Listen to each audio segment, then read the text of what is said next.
everybody, Steven Jonder here from GonnaGeek.com here with another unboxing. It's going to be a short one because we're looking at the Centralite Smart Outlet. I have a feeling there's not going to be much inside, so as I flip around the packaging so that we can have a look at this, I'll just say that I think it's going to be a very, very short unboxing. So let's go ahead and get into it. And by the way, it is a Zigbee product. Let's get into it now. Got my trusty knife here. Oh, I'm doing it. Look, I'm terrible. Look at that. Oh, I see that you can't undo unboxing. You see, I actually spliced into the actual cardboard itself. There we go. That's better. And then,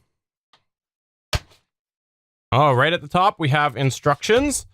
So there's information. Hi, I'm a smart outlet. Let's get started. Wait a minute. You're not talking to me? You're a technology, not a person. And there you go. Inside, you have the outlet itself. So you can see it's a nice lower profile. It's going to only take up hopefully just one part of your outlet.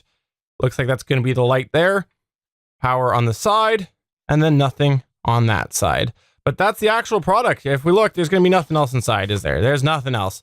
So for Gonna Geek's unboxing of the Centralite Smart Outlet, that's all there really is to say about it. Please, if you do like our channel, do subscribe to us. We also have an awesome website at GonnaGeek.com.